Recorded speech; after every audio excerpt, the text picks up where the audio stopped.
All right, good morning, friends. So based on our conversation on Saturday, looking at the volume profile, one of the questions that was asked is, how do we know really what is going to be happening with SPY? And are we going to be returning to our uptrend? Are we going to continue to chop around? Or are we actually going to move into a bear market? Now, I don't think that we are going to be moving into a bear market. I think that we are looking at a cyclical bear market, which is basically where we take time to correct in order to bring in, to kind of even out or rebalance the number of actual shareholders in certain companies, and rebalance where we're seeing all of that short covering in the market, which is causing this strong heaviness. So let's just move to TOS and let's just start looking at the charts. So basically you see that there is no volume profile up because the cash settled indexes are purely trading contracts and there are not shares to be picked up. You will not see a true volume indicator on the S&P. So one of the things that we have to evaluate is, since the time that we started chopping around, really since the September period, or even at August, where we kind of like broke, tried to regain these all-time highs, and then we created this inverse head and shoulders and this double bottom, and we just haven't really been able to get back consistently into our uptrend. And so the main thing now to understand what is actually going to be happening in the SPX, we should actually be looking at what has happened with volume on the key holders in the composite of the S&P. So the first one would be Apple. Let's just take a look at what is happening with Apple's chart. And here on the time frame, right now it's showing 1 year, 1 day. I only want to see what Apple has been doing since the S&P has been having difficulty reverting back to its trend. We can see that we had a very long accumulation period, and then we started to pull towards all-time highs. Then again, we hit, here back in December, this was an all-time high. Then we revisited that all-time high and we just couldn't really sustain it. And then since then, we have been making lower highs, and now we are seeing that we have made a higher low. So that is good. Apple is helping us kind of try and return back to a bullish trajectory. And we can see that on the accumulation distribution line, in comparison to the movement of the stock, that from this period to this period, Apple obviously went back, revisited this support level, and then we started to see distribution again, which is basically selling off of the shares. Now, if we come down, we see that actually on the distribution line, there was much more aggressive distribution. So there was a lot more selling of shares than there was in relationship to the upward movement of the price, which shows us that at that period, over the in the last couple of weeks, we probably saw an artificial inflation in movement of the price or expansion of the price based on the number of contracts that were being sold into earnings or being bought into earnings that pumped the price up. And when those contracts either expired or were closed, then we see where the real price was sitting. And essentially we can see that there has been this significant drop down, and that's because in the actual shares, there's been a significant distribution of shares. And this might be essentially a false bottom for us. And we should be planning or preparing to see Apple drop back maybe to the 160 if we're just evaluating volume and accumulation and distribution. Now, if that happens, it means that one of the top performers in the S&P is going to be moving into a potential bearish, into some bearishness, though at the moment in the pre-market, Apple is up. But if we see that a significant move down to back to the 160, then it means that that is one of the positive pieces of the S&P that is not getting that volume that we really need to be seeing pull in order to help us get to a new high. So what we really want to see is that, well, right now we are below this volume ledge. So we really want to see this volume area, this supply area or demand area become a true demand area. If we want to see the price come down to this volume high and then bounce off to get that bullish trajectory, then we really need to see volume that looks like this. Very strong, full-bodied volume, lots of positive purchasing of shares, not just structuring contracts. And then we might be able to see a bullish trajectory. But right now, if we want to see where people want to buy and sell, this is the zone. This is the demand zone all the way down at the 150. So now let's look at Microsoft, another tech sector. So again, with Tesla right now, with Microsoft is sitting at its volume point of control. There was a long season of accumulation, so a long season of buying up shares. And then we saw the bullish trajectory, which was really helping the S&P not kind of bottom out in that November period. But then Microsoft returned back to this accumulation period. And as we can see, this is a significant volume ledge. It means at the 334, we traded almost the same amount of contracts, buying and selling of contracts, that we did down at the 300. So that does mean that for a while, people were seeing that this was an honest price at 334, or what it could mean is that a lot of institutions that were holding Microsoft shares, maybe holding too many shares in relationship to their portfolio, decided that because of the weakness in the S&P, that they wanted to be able to get rid of their shares, and they wanted to be able to get rid of them up here at the 330 before price dropped all the way back to its volume point of control. So at this point, we really need to see some significant volume in order to really get some more strength into the movement of Microsoft. Now, one of the things that we want to see is that here we printed a lower high, and here we also printed a lower high. However, we have a bullish divergence on the accumulation distribution. So it means that during this period, even though we saw price create a lower high, this could have actually been done because of a lot of short covering. So as we went into earnings, people might have been nervous, or institutions were nervous in order to hedge their positions. They sold a lot of short covering until price evened itself out. But you can see that there are institutions that are accumulating shares quite rapidly because the price is depressed almost between these 2 points. We can see that price depressed from 320 all the way down to 313, which is a $7 drop. But that drop is not consistent with the accumulation distribution. So it actually means that institutions were buying up shares, though they were trying to keep the price low so that they could accumulate those shares at these lower prices before price could likely actually see a significant positive bullish movement. What you would want to look for is check out what is happening on the open interest, because if there's a lot of selling of short puts, it means that those institutions that have been accumulating shares over the last few weeks, they are now going to try and push the price in a bullish direction. And Microsoft is up in the pre-market, and that is good for the S&P and is good for QQQ and XLK. So now let's leave the tech sector and let's look at Amazon, which is part of XLY and is of course also part of a significant holding in the S&P.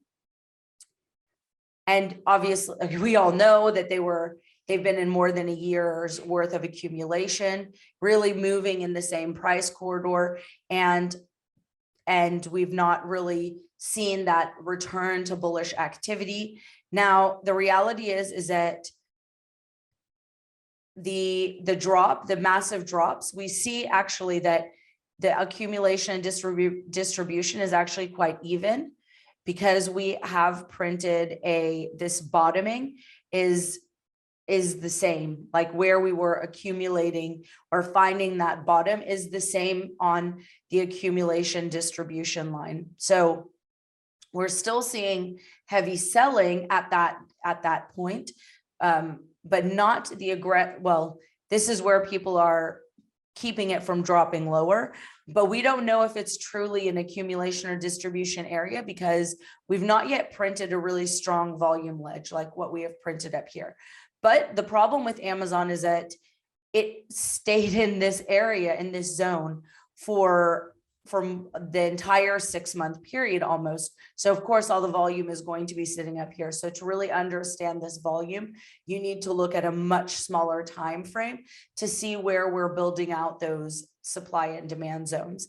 But Amazon is not really giving us the information that we need to know if there's a strong bullish trajectory or bearish trajectory. Right now we're up in the pre-market, but that doesn't necessarily mean anything. We've often seen where we open up and then close lower, which is how we've created a lot of these strong, full-bodied bearish candles.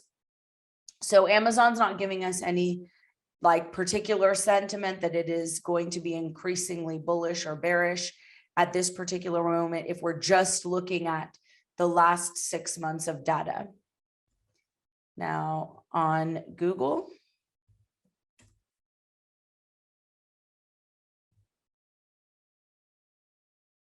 we are moving right around our volume point of control, which is also really is good. It means that at this point, we are continuing to move a lot of volume. And I think that if we look again at the accumulation distribution line, if we compare this top to this top, we see that there's that obviously price is printing higher. We hit the all-time high. But actually an accumulation of shares, we are kind of flat. So we know that this top is a false top, at least till now, that there's not actually an indication that people are moving shares at that price. We also don't see the volume ledge that we need, even though we have visited this area above the 39.50, 39.75. We have been sitting at this area for a very long time, but we're not getting any buyers. So it means that this cannot be a true demand area to take us to the next level. And we've dropped below all of our major support areas on the volume profile. But then based on the good earnings and this announcement of the split, price jumped significantly up. And I think that what is happening is that a lot of institutions now are probably evening out their exposure. They probably were overexposed to Google because of the fact that it was one of the strong outperformers through 2021. And now they want to take profits and rebalance their sheets. And so that's essentially what we probably saw is during this period, if you go back and look at the open interest, that we were printing a lot of short covered calls into earnings as people were as institutions were trying to protect their portfolio. And then when we got this positive bounce up based on the news of the 120 split, the price dropped. Now, what does this mean for the S&P? It means that we need to see a true base. We need to understand what is happening with this gap. Now, the price is up in the pre-market, as is a lot. Monday usually has a very high volumes. So we usually see a bullish Monday, but then Tuesday, Wednesday, Thursday, we start to see a rebalancing of the sheet. So we need to be careful not to use like Monday morning as the projection of the entire week if we are going back to a bullish trend. I would like to see much more consistency in the movement. So we really need to see a settlement in Google, and that might mean actually coming back down, filling that gap, and then allowing ourselves to move back to the upside if institutions are willing to accumulate shares at the 27.40 price, which is where we are really down below at the 2,700 point. So then we can also look at Tesla.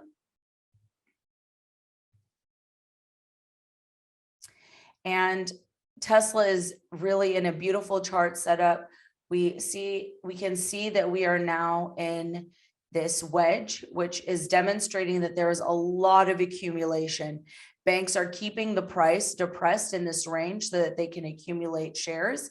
And what we can see is that right here where we supposedly printed a lower high, we printed a massively higher high. Well, okay, we printed a higher high. Massively is probably an exaggeration, but we did print a higher high on the accumulation. So it means that institutions are buying more shares, though there has probably been a lot of short covering while everyone was unsure what was going to happen in the S&P and in QQQ, and just in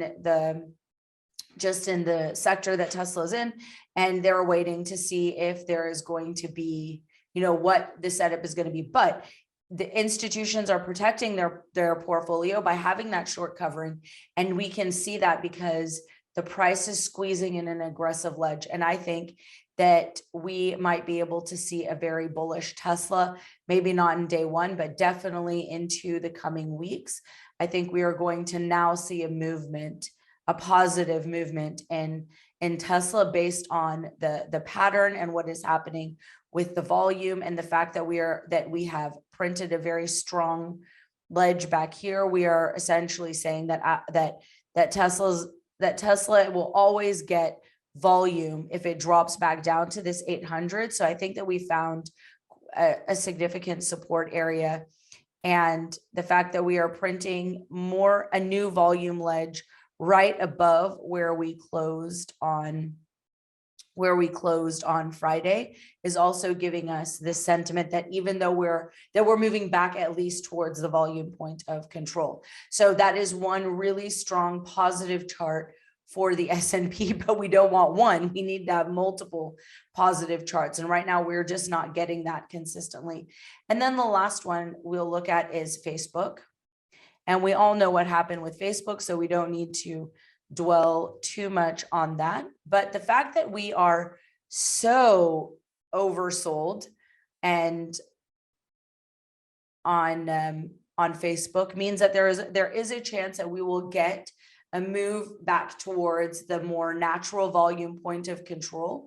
I don't know that Facebook will ever really see its all-time highs again, just based on the fact that their entire business model has shifted. The relationship between Apple and Facebook and advertising, that was a huge part of the Facebook/Instagram advertising dollars that they were utilizing, that was obviously taken away from them. And now they have a lot of, they need to actually put in a significant amount of cash reserves to build out the whole metaverse empire, we could say.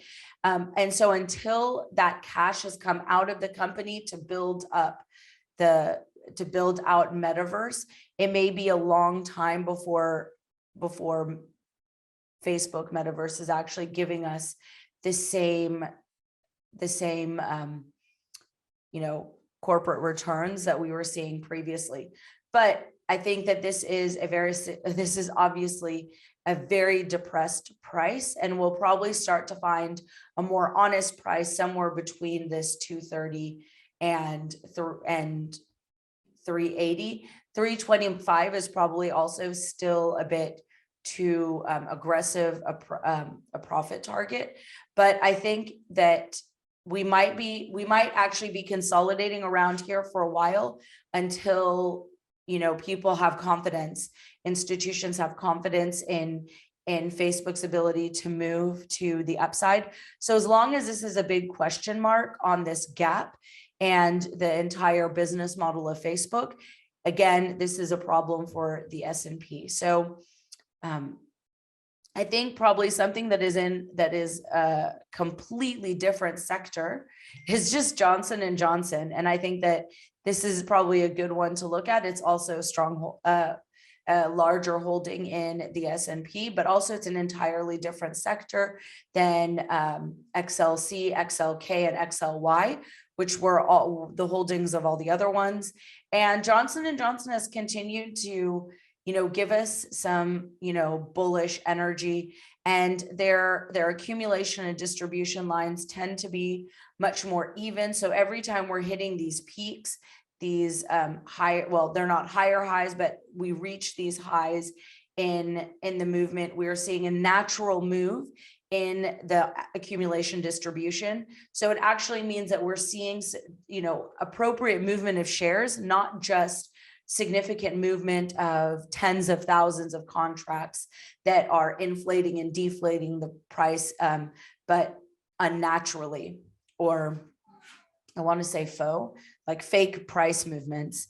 And so this is not necessarily like, oh, the most bullish chart or something like that, but it is much more constructive than all the other ones that we looked at. So there are areas of the S&P like energy, like finance, like the institutional financial models, not necessarily fintech. Fintech has been a disaster, but that's more on the tech area. So you can consider biotech, fintech in with the technologies, but the, healthcare has done really well, and financials has done well. Energy has been an outperformer, and the S&P has kind of exposure to those areas. So, the larger holdings of the S&P are not giving us those really positive sentiment of consistent bullishness. But of course, we can play all of these positions